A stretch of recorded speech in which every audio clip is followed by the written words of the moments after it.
12 years ago or something, like without realizing it, I'm pretty sure I was in a meditative state, for a very long period of time within a day to just really learn the instrument. And I wanted to do it with the lights off. I didn't want to look and see where I had to go. I wanted my fingers to kind of bring me there. I wanted my mind to play the instrument, My fingers are just the channel, really.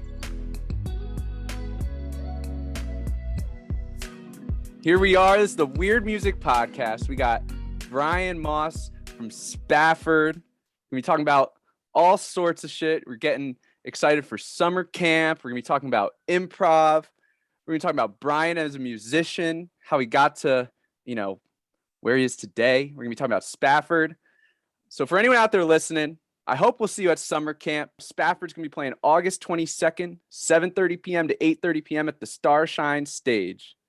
I've seen Spafford at summer camp a couple times. I want to hear from you, though, as someone who, you've been around the summer camp block once or twice. Yes, mostly all summer camp experiences can be kind of blurry, especially trying to remember them. But what about summer camp, makes it such like a pinnacle event in the jam scene? Like what about it is so special to you? I feel like summer camp for me was one of the first music festivals that I felt really part of this community of musicians. And everybody was super open and really friendly to hang out and talk to. I think I remember like the first time that we were there was the first time I met Keller Williams and Marcus King, Vinny from Mo, and it's like, oh, everybody's here, everybody's hanging out. And it just seemed like such like it's almost like a musicians festival, right? Like you finally get to see your favorite bands. You finally get an opportunity to see your friends play. That's the one thing about, being a musician is you hardly get a chance to see your friends play because you're always, playing on different days and all this stuff and, different times, and you're kind of in and out, and like in passing, you get to see some of your friends, and at something like this, I remember just traveling around to all the different stages, to see, all our friends play music. And it is like a musicians festival, and a great sense of community there. So that's one of the reasons why I love summer camp so much. Yeah, I mean, the lineup is ridiculous. You've got such a good blend of like bluegrass, EDM, jam, tons of improv. When it comes to Spafford, like one of the reasons I get down with Spafford so hard is I feel like so much of what you guys do is unscripted.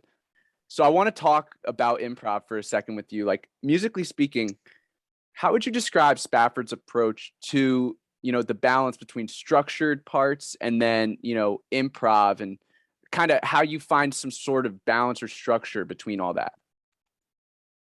It's such a loaded question, it's hard to answer. And at some point I find myself not knowing quite how Spafford does what Spafford does, but that's, in part what I think makes us special.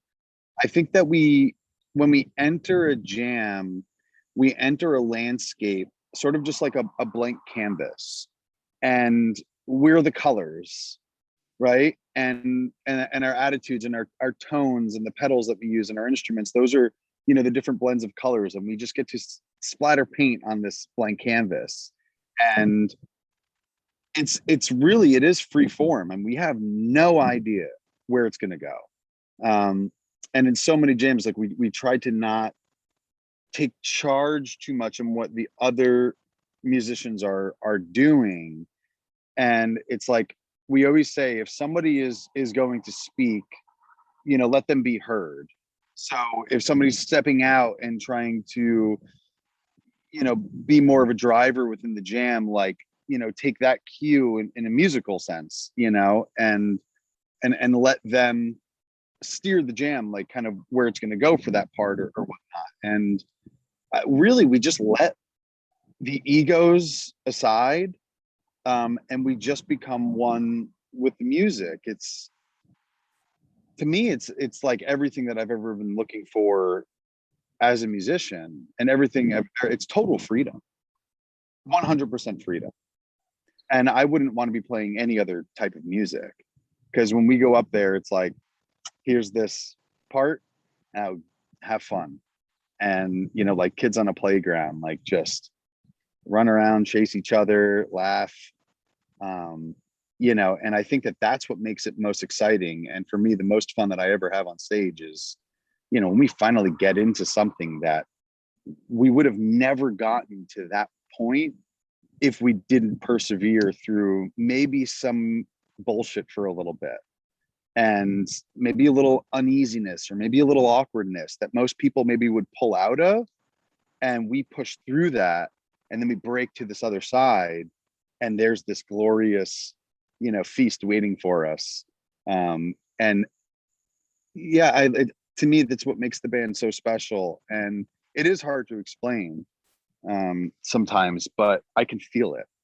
And for us, music is a language, universal language that we speak and that the band speaks. And these four guys up on stage, I think speak it the best, for us and what we do. And yeah, it truly is something special. Like thinking back to the early formative days of Spafford, like has this always been the mindset, or is this kind of, evolved into this kind of way of thinking about the band? It has always been the forefront of kind of like what we enjoyed doing. This is what we enjoy playing. And we've studied a lot. Some of us have gone to school to study some classical and jazz, and we've just taken all those elements and wrapped it back into rock music essentially, and this modern day jam society and all that stuff. And it's taken about this long to really figure it out. And still sometimes we're up there and we have no idea what we're doing, but those are the best parts of the night. And I think allowing ourselves to be completely vulnerable, taking all the risk up there, is what attracts people to the band. And I think that you guys as the listener understand that we are taking the risk, but the reward is so great, we're willing to take the ride together. Mm. Can you describe the connection between the live audience and the band? In what way do you mean? Like Mid-show. Like how they affect us, kind of? The energy. Yes, sir. I mean, yeah, the energy is everything. Like my favorite jams that the band has done is when nobody's there, and there's a pressure, so to speak, with people that are there. And it seems almost far greater in a smaller room sometimes, than a bigger room with a lot of people. And at summer camp, especially, we've always had pretty big crowds. So it's like easier to appease them, it seems. But the energy of the crowd like definitely does affect us when they're riding with us and they understand where we are and those little peaks and valleys that the band embarks upon. When they start hooting and hollering because they know, here comes this big, tension, here comes the release and stuff like that. I mean, it fires us up. I get butterflies and I get goosebumps on stage, and the whole 9 yards just from the crowd and their response to what we're doing. So it's very encouraging. At some point this band started, playing in front of, 15 people a night or something, and the fact that, we've always kept our mantra like the whole time, but now there's a lot more people that enjoy it. It's very inspiring, and it allows us to keep doing what we're doing. But it's the most encouraging thing to know that the fans are right there with us, like every note of the way. Mm. So like that moment during an improv jam, it's, you're in the zone. Are you intentionally phrasing things in certain ways, or is it all more of just like a blur when you're in those moments? My approach specifically as the guitar player, when my favorite parts is like when I get to dance like a ballerina on stage, and the band is almost creating this foundation that I get to just kind of like hop around. Sometimes there's a lot of like math that goes on in my head. There's a lot of numbers, there's a lot of colors that are being thrown at me when I'm looking at my my fretboard or closing my eyes and envisioning my guitar, I see a lot of colors. I see a lot of equations, so to speak. There's parts where I'm like, okay, here's something that I've been, practicing in a way, or something that I try to be, and I'll throw something in there, and that'll be like the phrase. But then there's this point that I always try to get to, where I completely disconnect from any practice that I've been doing, like in my bedroom or anything like that. Any sort of like, strict arrangement. Like I said, allowing the ego to be completely disconnected from my fingertips. And it's a millisecond, it's a split second, decision of playing what I'm thinking. And sometimes I get so in that pocket that I can almost hear a few bars before, and I know where I'm headed, and my fingers are just kind of playing themselves. And I'll be honest with you, sometimes I don't think of myself as playing in any sort of key sometimes. Obviously I do understand keys and all that, and that's great, and that's a foundation of music, and music theory, all that is very important. But for me, the best jams and the best times that I have on stage is when I'm in something, and for 5 minutes I realize the whole band is. I mean, we're not looking at each other. We're not trying to appease the crowd. We're not trying to, play for like the show, or be like a showman at that time. We're literally just playing the music, and like, and we could realize, like, oh my God, we've been in this. And somebody like looks and like, oh my God, hasn't this been amazing? And then we like, we'll fall out of it. It was funny because we were just talking about this the other day at our Nashville shows, that happened in the Dirt Bath for that night. I think it was night one. It happened where we just completely disconnected, and those are the moments that we really live for. As a lover of this kind of music, both, as a fan and as a professional, what about improvisational music is just such a powerful, attractive thing? Sometimes I really suck at verbalizing my own emotions through the English language in which I speak. But I consider myself bilingual, right? Because I can speak the language of music, and that's something that all musicians have in common.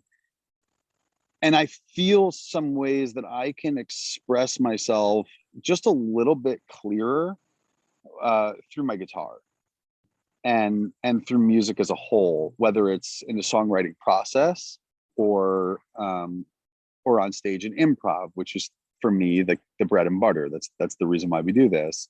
It's a total freedom, and it's a freedom of speech, really, within the musical language. And whether I'm having a good day or a bad day, or I'm nervous, or I'm sad, or I'm happy, or and all of that stuff. It's not just one thing. I mean, every day I could be any one of those things at any different time, and then I get on stage and I'm really able to release that, through the context of music. And that's I need that. It's my therapy.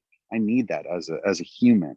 I need to be able to release my day or my week or my month, or any hardships that's going on at home, or it's just, that's the best way that I can find myself expressing myself. Going down this path of improvisational music, being expression, music itself being a form of communication. All of us as people, musicians or not, we express ourselves, we communicate. Are there any, life lessons that are embodied within improvisational music? I mean, I'll even answer this for myself. Like, please, yes. So in a conversation, like, you're ever, talking to someone, trying to tell them something that's like on your mind, and they're like half listening, and it's like, yes, you don't even know if they hear you. But in improv music, my favorite improv music, the whole band is so locked in. The guitar player can hit this little riff, and the bass player will match it. Like, they're listening so intently, but also they don't have any sort of agenda about what they need to say. Like, they're very fluid. And that's just one of the things that I think is so just like applicable to anything in life, like kind of releasing your preconceived agenda and just listening, and really kind of letting your heart instead of your brain find its way into the conversation. But yeah, I'd love to hear your take on that. I mean, listening is the number one thing within improv music. Like, and for me as the lead guitar player, um, we're kind of the louder ones up there, and I have to refrain from being that guy sometimes. And I have to learn. I probably have to do it the most. I probably have to learn to, like, shut up, stop talking for a second, right? And listen, like you said, that's what everybody's kind of doing, is really listening, like waiting for their turn to say something, and then when they do, it's always like a call and response with it. I mean, we're all faced with this grand task of like kind of calming the chatter in our minds, which you have Sure. to do to listen.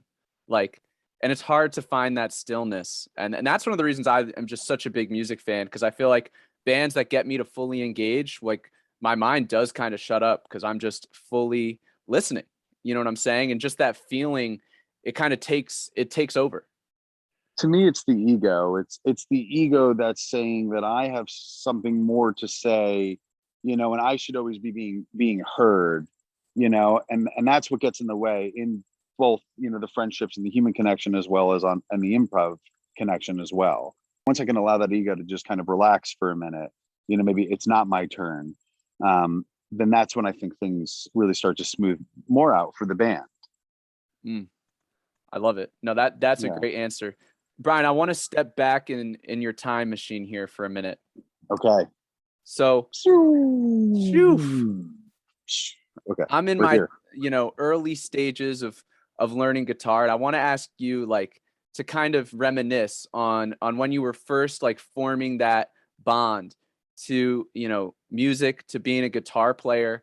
What was it that really kind of clicked with you really wanting to learn guitar? And then can you take me to that moment of you deciding, okay, I'm going to go all in with this thing? I was always all in with it. My first band started at the age of 12, and we were writing music that early on. First song I ever wrote was a song called "That's the Way the World Goes." I think I still remember how to play it too. But through high school, my band at that time had written probably close to something like 20 or 30 songs, and we recorded I think at least 3 albums during that time as well. I moved to Arizona when I was 18 from New Jersey, and started attending college out there for a little bit. And I started going to school for music, and was taking some recording classes and sort of stuff like that. And when I was in those recording classes, I realized that a lot of the guys and gals that were in those classes were also musicians, but they realized that they had more interest in, like, the sound of it, whether it was live recording or studio recording. I couldn't wait to get to my guitar lessons, and I couldn't wait to get to jazz band. So I feel like it was around that time that, I had this other opportunity to kind of go down a different direction with it. But I kept staying straight on the path with wanting to be, a guitar player and a musician. And I played in a lot of bands when I was in Arizona. And I think that was the time when I really, really dug into it. I mean, I played my guitar for 8 hours a day, 10 hours a day. I mean, I did not stop. And I was writing, and I was just riffing here and there. And this is really what I wanted to do. And when I was 20, I think I want to say 25 or 26 was when Spafford started. And it was right off the bat that we knew that we had something special. And it was just a 2-piece basically at that point. And, Jordan was on drums. We knew that like we really wanted to go on like the national circuit, and we wanted to do this, and we wrote a mission statement, however, about 10 or 11 years ago. I remember sitting at a coffee shop in Prescott, Arizona with Jordan, and realizing this is like what we wanted to do, was really put everything into this. And we wrote this crazy mission statement. It was supposed to be like a 5-year plan. And I think it took close to 7 or 8 years to actually finish it. But that 7 or 8 years lands us right around 2018, 2019. It definitely is not easy, and it's not, but you got to just continue to persevere, like, through the hardships of it. and and a little bit of luck on your side as well always helps. Nothing in this life worth doing is easy. It's just not. And if you got goals and you got dreams, it's probably be the hardest thing that you'll ever do in your entire life, but it's totally 100% worth it every step of the way. So I want to dig into practicing for a second. Like you mentioned, 8 to 10 hours a day. Something that I think anyone who's trying to be great at something, they have to really, come face to face with practicing when you don't want to. Can you kind of describe your grapple with that? Yeah, I think a long time ago, I think I heard the whole 10,000 hour thing. I don't know how much that really affected me. I don't know how much I really believe that either. I mean, 10,000 hours, I don't know if that's a lot or a little. I never really tried to calculate and see what 8 hours a day would be. There's more of an efficient way to practice. And if anybody out there is familiar with meditating, there's like a meditative state that you can get with practicing that you'll actually retain what you've been working on like 10 times easier, if you can get into the meditative state before you sit down and practice. Otherwise, you're sitting there and you're kind of like, oh man, I'm like, I don't know, I don't want to work on this right now, but you do it anyway. And like, you're not doing yourself any favors at that point, and I feel like when I was like, a bit younger now, like, 12 years ago or something, like without realizing it, I'm pretty sure I was in a meditative state, for a very long period of time within a day to just really learn the instrument. And I wanted to do it with the lights off. I didn't want to look and see where I had to go. I wanted my fingers to kind of bring me there. I wanted my mind to play the instrument. My fingers are just the channel, really.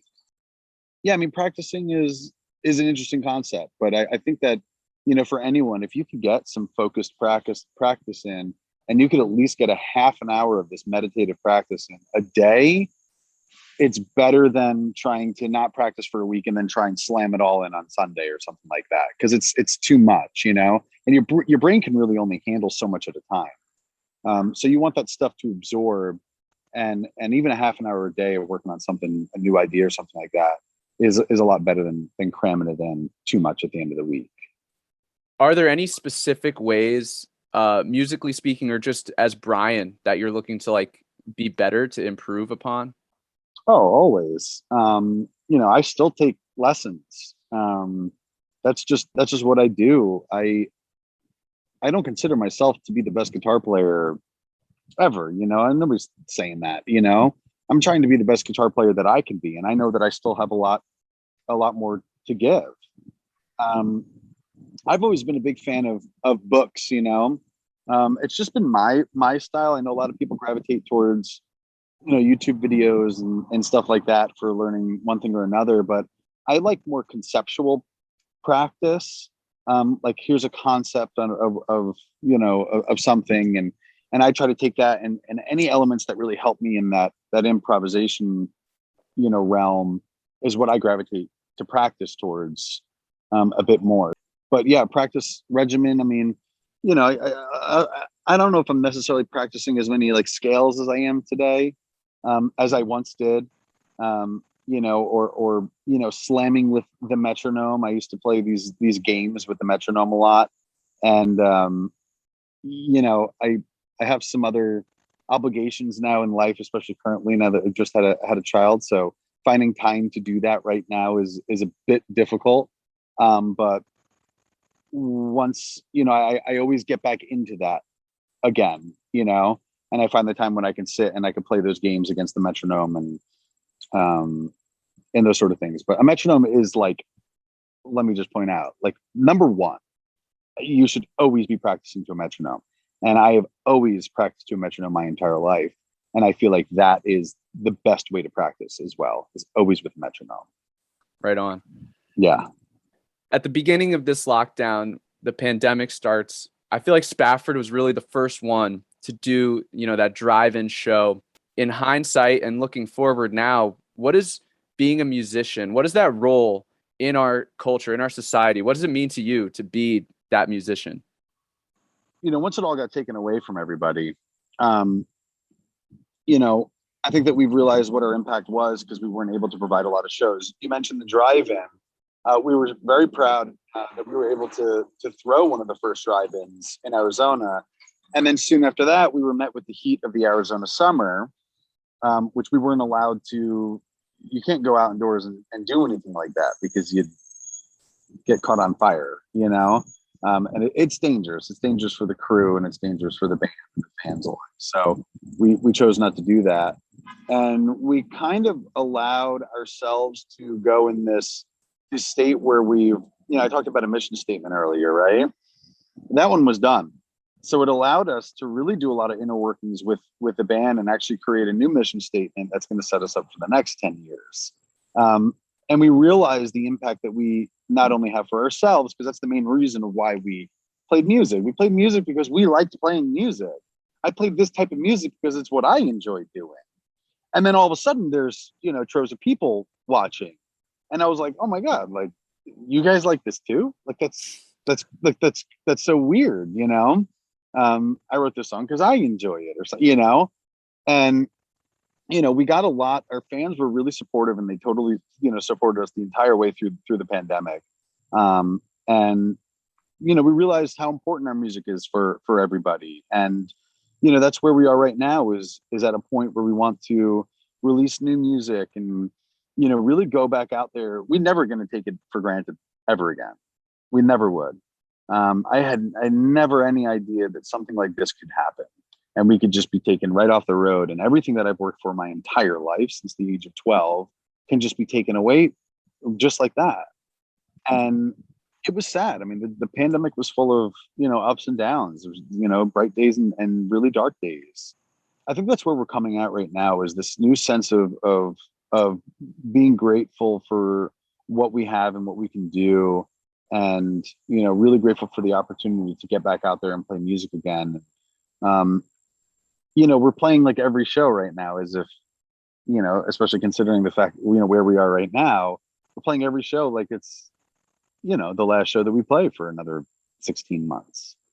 And, we really hope that, everybody can kind of really do the right thing here to not allow that to happen. So that's what we're hoping on. And, but we're excited to get out there and play some more music, for everybody. We've been doing a little bit of traveling right now and everything's been good. Everybody's been safe and healthy and happy. And, next stop, on our way to the Midwest. So.